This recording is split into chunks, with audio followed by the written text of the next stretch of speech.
Chers amis, les gouvernements de la République démocratique du Congo et les mouvements terroristes M23 venaient de signer un accord cadre pour la paix et la stabilité dans la région est de la République démocratique du Congo. La paix, nous la voulons tous, n'est-ce pas? Mais pas à n'importe quel prix. Il faut tout mituna mutuna moko. Eza ba mituna tozo mituna parce que toza biso tout ba patriote, surtout ba patriote ya solo et ngai naza professeur na bino ya militantisme patriotique. En tant que patriote, tozo mituna peut-être bino bozana yano bokoyi ko pesa biso na ba commentaire. Tozo kende na négociation oyo en position de force, to na position ya faiblesse. Parce que eloko peut-être batuming ba ebité. Par définition, la guerre est opposaka batumi balé. Partie A na partie B. Et par définition, la guerre, c'est un acte de violence qui vise à imposer à la partie adverse sa volonté. C'est-à-dire que pour imposer partie adverse volonté na yo, il faut aux alana avantage, aux alana position de force sur les champs de bataille.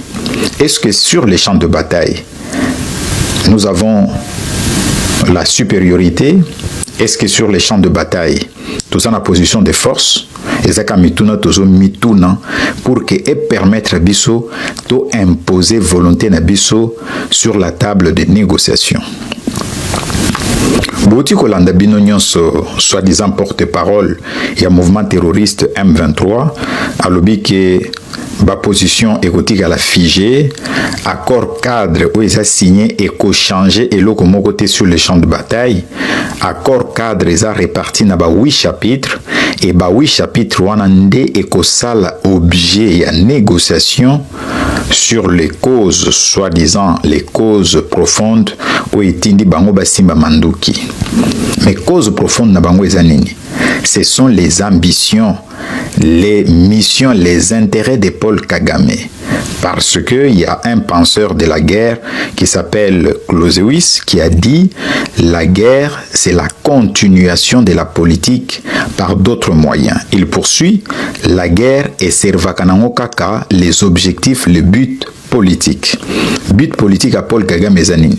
Eza ko exterminer population na biso ya est pour na ko remplacer bango na ba population rwandaise parce que objectif naye azana ba objectif moko expansionniste eza ya ko annexer ba territoire na biso ya est pour que tango ko implanter population na bango na kati ya ba zone wana na ba région wana un jour ba ko senga autonomie to rattachement na bango na Rwanda ndenge to mona yango na Crimée où ezalaki ukrainien et commis russe parce que population zakuna a organisé qui référendum et basenga qui base à la rattacher na fédération ya Russie. Et vous, comme vous le savez, la charte des Nations Unies ezo soutenir ba thèse wana, c'est-à-dire que un peuple peut s'autodisposer, dire par exemple que nous ne voulons plus être avec X, avec Y, ou nous souhaitons notre indépendance. Mais tout ça est encadré par la loi et aussi par les droits internationaux. Donc, ba cause profonde na bango toyoka kango bazolinga batike la bango est ba administrer yango pour quelle raison, pour quel motif bazolinga ke bakotisa bango na mapinga na biso, pourquoi kaka na mapinga na biso et pourquoi balukaka toujours batia bango kaka na est ba kamba kaka na est. Donc ba congolais o bazola na no pongi bola moka bo se poser ba question de tozo mituna ba mituna, c'est à partir de ba question nde tokuki ko réfléchir et kozwa et ya numoko ya kitoko et tozo zela ba retour na bino na commentaire pour que to réfléchir total ndenge nini tokoki ko sauver mboka na biso. Naebisaka bino toujours que bitumba oyo po esila, il faut to préparer bitumba biso ba congolais, mais pour que to parvenir à préparer bitumba, il faut discipline, na bolingo, na courage, na engagement, na détermination eza la côté na biso, surtout eloko mutuya eza bolingo, eza discipline, parce que bolingo ko sala en sorte que munguna akoyate a proposer au pouvoir pour que o trahir ndekono congolais. et discipline ko sala ke tokozana ba gaspillage te ba cumul ya mandat mutu moko aza député national provincial ministre ba détournement na makambo belé et ko sala ke ezala te to maximiser o tozanango pour que to somba bibundeli to bunda bande konanga ba congolais ezana pays moko te na mokili oyo endimaka ko négocier na ba terroriste ezala ba américain ezala ba français ezala ba chinois ezala ba russe pays moko te endimaka ko négocier na batu oyo basimbi makila na maboko na bango mais biso tozolinga to négocier na ba terroriste o babomi bandeko na biso pona nini parce que toza faible toza na armée te tolobaka toujours que mboka na biso eza convoité mboka na biso eza entouré na 9 pays voisins mais pona nini to s'organisaka te pona ko préparer ba guerre ya futur pona ko préparer ba défi to ba menace ko yela biso na mikolo na bambula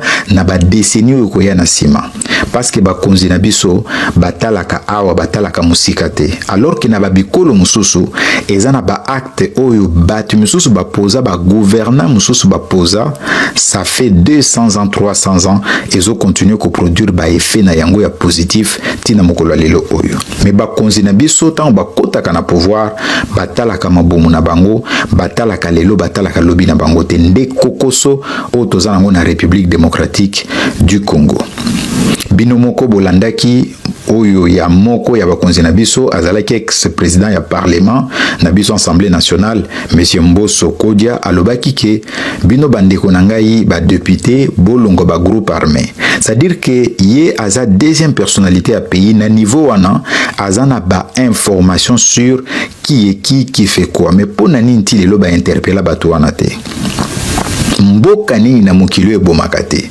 bino boyebi te ke même na France awa eza na makambo balobaka ba exécution extrajudiciaire biso tant tozala formé par ba russe professeur na biso ande koyebisa biso ke muntu oyo a décidé délibérément à trahir mboka na ye place na ye eza lilita abande kopesa exemple moko na kopartage na bino alobi ke soki avion eza mibale likolo moko eza na 200 personnes moko eza na 5 personnes bayebi sur fo awa battre avion moko le bon sens voudrait que wa battre avion eza na 5 personnes pas celui eza na 200 personnes soki muntu moko azo trahir mboka na ye à cause à trahison wana batu bazo kufa des millions et des milliers totiki pe muntu ana envie azo lia pe azo pema azo tambola pe na moto climatisé azo somba ba villa mais c'est que toza batute c'est que toza inconscient c'est que tolingi mboka na bisote c'est que tolingi bana na biso na bana ya bana na bisote to fongola misu boyoka keloko mususu balobaka République démocratique du Congo eza pays moko où eza majorité na ba jeune c'est-à-dire qu'au moins 70% de la population est jeune. Et les gens qui sont 100 millions, ils au moins 70 millions de jeunes. Ils sont jeunes, ils sont la génération. Pour nini Paul Kagame qui désormais, ils la face de la jeunesse congolaise, une jeunesse engagée, disciplinée, déterminée pour nous défendre Mbokanaye. Et que to sangani to sololi, to ebisi président Tshisekedi que monsieur le président, vous avez fait votre part. Oso fongoli nzela, c'est à nous maintenant to grandir nzela wana pour que toko mati na destination, pour que toko bati na destination, pese biso confiance. Mais biso tozana ba distraction, tozana kolanda ba ministre na sima, tosala bango ba dialelo, ko défendre ou ba défendre kate, tozana makambo buzoba, ba tiktoker bazo fingana, tozo partager ba contenu oyo ezo sunga biso te, boye ba ke biso moko toza bandoki ya ba vie na biso. Parce que mon tout ce qui a déjà 20 ans, a déjà 30 ans, voire au-delà, a banza kalisus pona yete, a banza kapona, bana wako bota, pona foyer wako fondé, pona venir ya bana nae. Mais ceux qui biso tous en distraction, toye ba ke tozo sacrifier à venir ya bana biso, na ya bana na biso. Na ebisa kabino ke bitumba o epo ici là, il faut to bunda na Rwanda na Uganda. Pona nini? Parce que ceux qui les loto neutralisé ba M23, ba kosa la reprise stratégique na base arrière na bango oyo eza bamboka mibale wana. Mais soki to s'organiser, soki toza déterminé et engagé, to bundisi bango boye bake tant to causer bango pe ba dégâts ezala matériel ezala humain, to infliger pe to imposer pe souffrance na population na bango ndenge ba imposer depuis plus de 30 ans souffrance na population na biso eza mukolo wana bandeko nanga nde mokili mobimbeko to sabiso nde bamboka wana ekondima to signé kimé ya solo solo. Na mitunaka biso toza mibali te bakata biso te pona nini bato bazobundisa biso même bamindele o bolandaka. Le président américain lobi ke asilisi bitumba entre Congo na Rwanda. Mais bitumba ngo ezalaka na territoire na biso pona nini biso pe tokosala pe neti ba ukrainien te tozotinda pe ba bombe tozolancer pe ba attaque na territoire na bango. C'est que biso toza mibali te tozaka tozobanga pona nini parce que la quasi totalité ba konze na biso bazana ba intérêt na Occident bana na bango ba bien na bango bazo banga kozwa ba décision moko courageuse pona ko sauver mboka. Siko boye bisangai so tozana bato to bengi bango ba responsable na biso et que baza mesure te ya kozwa ba décision moko courageuse pona ko sauver mboka. C'est que mboka eza ya kokufa. Toza muntu ya muntu te, toza muntu ya Russie te, toza muntu ya Chine te, toza muntu ya États-Unis te, ya France te, toza un pays souverain, sauf so itondimi to lobi toza ba sous-homme, toza ba adulte non émancipé, toza ba tumoko tina te, ba kambaga biso, oui, tokoyi kozala 53e état ou 52e état États-Unis d'Amérique, to commune française ou belge, mais soki toza réellement batu, soki toza na boanya na mayele, toza pena batu miso toza ba sous-homme te, mais to se défendre, to lukambo ko sunga biso ko aider biso to somba mandoki to bunda to se défendre. Armée na biso eza infiltré to organiser purge na kati armée na biso traître na infiltré abima mobimbati. Abima mobimbati. Il faut to penser ko tinda ba généraux belé na retraite, il faut to banza ko créer armée ya sika ko ezana ba jeune et puis ko tia ba salaire moko kitoko et puis ko tangisa bandeko na biso bolingo ya mboka. Bitumba oyo toko silisa yango, mais pour que to silisa yango tozala na bolingo to lingana entre biso to linga mboka na biso ko leka nyonso muntu aya ko kabola biso te ozala mongala ozala molubo ozala mokongo ozala moswahili toza bana ya mama moko o to bengi République démocratique du Congo.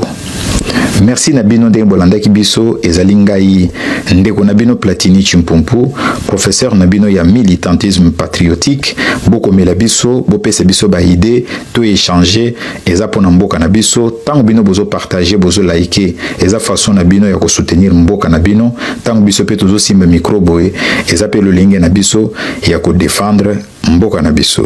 Merci mingi. Nous sommes arrivés à la fin de cette édition. Merci à vous de nous avoir suivis jusqu'ici.